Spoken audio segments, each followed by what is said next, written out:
Halo semuanya, langsung aja kita masuk ke sesi bedah materi yang super menarik ini.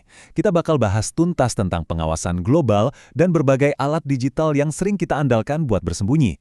Topik ini tuh penuh banget sama mitos, janji manis, strategi marketing, dan kenyataan teknis yang jujur aja agak bikin kaget. Gini, kita mulai dengan ngebongkar satu asumsi yang paling sering kita dengar soal privasi internet. Banyak dari kita yang kalau udah download aplikasi privasi, tinggal klik on, terus langsung rasa aman. Seolah-olah kita baru aja pakai jubah gaib kan? Tapi pertanyaannya, apakah perangkat kalian benar-benar jadi kasat mata buat seluruh dunia? Biar gampang mahamin topik yang lumayan masif ini, kita pecah jadi 5 poin cepat. Pertama, soal aliansi pengawasan, terus mitos tempat aman, perbandingan VPN, proxy dan Tor, realitas pelacakan, dan yang terakhir, enkripsi ujung ke ujung.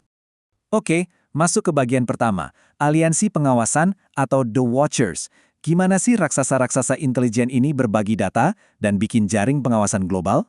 Kalau kita tarik mundur, akarnya itu udah ada dari zaman pasca Perang Dunia Kedua lewat perjanjian UKUSA tahun 46. Awalnya buat ngawasi Uni Soviet aja, tapi seiring berjalannya waktu, boom! Ledakan data di era internet bikin aliansi ini berevolusi jadi mesin pengawasan massal digital yang luar biasa canggih. Nah, yang bikin merinding tuh begini. Inti negara-negara berbahasa Inggris ini pelan-pelan narik sekutu lain buat saling tukar data. Dari awalnya cuma 5 ICE, merambat ke 9 ICE, lalu 14 ICE. Bahkan sekarang mereka gandeng pihak ketiga kayak Israel sampai Singapura. Intinya, kalau kalian online hari ini, hampir pasti data kalian bakal ngelewatin salah satu radar mereka. Cara mereka ngumpulin data yang jumlahnya nyaris tak terbatas itu lewat SIGINT atau intelijen sinyal. Secara harfiah, mereka sering masang pembagi kabel serat optik langsung di titik persimpangan internet. Belum lagi ditambah alat analitik raksasa kayak proyek X-Keyscore-nya NSA. Ini bukan sekedar fiksi ilmiah ya, infrastruktur ini beneran beroperasi. Terus kalian mungkin mikir, bukannya pemerintah dilarang nyadap warganya sendiri? Nah, disinilah celah hukumnya dimainkan. Kalau mereka nggak bisa nyadap warganya karena terbentur hukum domestik, mereka tinggal minta tolong negara sekutunya buat ngelakuin itu. Terus datanya tinggal ditukar deh. Cerdik banget kan? Lanjut ke bagian 2, mitos tempat aman. Di dunia yang saling terkoneksi ini, emangnya masih ada tempat yang benar-benar privat? Ini ada perdebatan yang super seru dari sumber kita. Kita nggak milih kubu ya, tapi coba lihat kontrasnya. Proton VPN sangat yakin kalau Swiss itu surga privasi, karena hukumnya kuat, dan mereka ada di luar 14 Eyes. Tapi di sisi lain, Tuta ngasih peringatan keras. Mereka bilang, hey, tunggu dulu. Swiss itu punya sistem pengawasan sendiri, namanya Onyx. Dan mereka sering kok kerja sama bareng Europol, jadi cuma ngandalin lokasi aja nggak menjamin keamanan absolut. Masuk ke bagian ketiga, VPN, proxy, atau Tor. Mengingat mata-mata global tadi ada di mana-mana, alat mana sih yang beneran ampuh buat jadi jubah gaib kita? Biar gampang, kita bandingin langsung aja. Proxy itu ibarat kalian pakai KTP palsu yang cepet, tapi sayang data kalian nggak dienkripsi. Kalau VPN, ini kayak bikin terowongan lapis baja buat semua data di perangkat kalian. Kalau Tor, nah dia itu kayak labirin rumit yang rutenya berubah terus-menerus.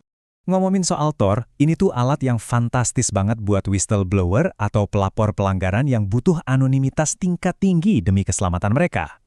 Data kalian dibungkus pakai enkripsi berlapis-lapis kayak bawang. Tapi, ada harga yang harus dibayar. Lemotnya minta ampun. Jangan harap deh kalian bisa streaming lancar pakai jaringan ini. Makanya VPN itu jauh lebih disukai. Memang sih VPN itu tersentralisasi. Artinya kalian harus benar-benar percaya sama si perusahaannya karena mereka tahu IP asli kalian. Tapi sebagai gantinya kalian dapat kecepatan tinggi dan perlindungan enkripsi buat seluruh perangkat. Buat internetan sehari-hari atau sekedar aman pas pakai wifi cafe, ini yang paling pas. Eits, tapi tunggu dulu. Kita masuk ke bagian 4, realitas pelacakan. Di sini kita bakal kena tamparan realitas soal privasi jaringan versus pelacakan web. Ada satu kutipan cakep dari forum privasi Reddit yang rangkum ini dengan sempurna. User San Pellegrino 56 bilang kalau VPN itu ngebantu, tapi dia cuma satu alat di dalam setup privasi yang lebih besar, bukan jubah gaib ajaib. Statement ini benar-benar bawa teori teknis kita turun ke realitas sehari-hari yang sangat praktis. Jadi, biar clear ya, VPN itu memang bakal nyembunyiin alamat IP kalian dari provider internet. Tapi, dia sama sekali nggak bakal bisa ngeblok pelacakan dari browser, cookies penanda, sampai teknik sidik jari browser yang super detail. Nggak mempan.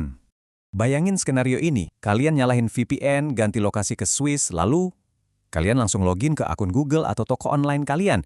Ya percuma aja. Saat itu juga, situs web tersebut tahu persis siapa kalian dan apa yang kalian lakukan. Kebongkar deh penyamarannya dalam hitungan detik. Terus solusinya apa dong buat ambil alih kendali data kita? Kita masuk ke bagian kelima, enkripsi ujung ke ujung. Semuanya bermuara ke dasar-dasar kriptografi. Disinilah enkripsi ujung ke ujung atau E2E jadi penyelamat kita. Dengan sistem ini, udah nggak penting lagi apakah data kalian disimpan di server negara 14 Eyes atau bukan. Kenapa? Karena datanya diacak langsung di perangkat kalian, dan cuma kalian yang pegang kunci pembukanya. Pihak berwenang atau bahkan perusahaannya sendiri secara harfiah cuma bakal lihat tumpukan karakter acak yang nggak bisa dibaca. Kalau bahas enkripsi, pasti kalian sering lihat angka 256 ini kan? Ini mengacu ke AS256. Buat gambaran aja, algoritma ini tuh secara matematis saking kuatnya, sampai-sampai pemerintah Amerika Serikat menggunakannya buat melindungi dokumen rahasia negara mereka. Nah, standar perlindungan sekuat inilah yang harus kalian cari. Terus, langkah praktisnya gimana? Mulailah dengan menilai risiko pribadi kalian. Habis itu, pisahin profil browsing, mulai pakai layanan yang udah end-to-end encrypted, baru deh lapisin semuanya pakai VPN buat perlindungan jaringan. Di dunia keamanan cyber, konsep langkah-langkah ini disebut pemodelan ancaman atau threat modeling. Ingat, threat model setiap orang itu unik. Kalian nggak butuh setup super ekstrim ala whistleblower yang lagi dikejar-kejar intelijen kalau tujuan kalian cuma sekedar mau streaming video dengan aman di kedai kopi. Mengetahui apa yang sebenarnya kalian butuh lindungi adalah kunci utamanya. Jadi, sebagai penutup, coba deh renungkan ini. Apakah selama ini kalian cuma berlindung di balik satu jubah gaib aja? Atau kalian mulai kepikiran buat ngebangun benteng keamanan yang benar-benar pas sama keseharian kalian? Saya harap analisis materi kali ini bisa bantu kalian ngerancang kehidupan digital yang lebih aman. Teruslah mengeksplorasi, dan sampai jumpa di analisis berikutnya.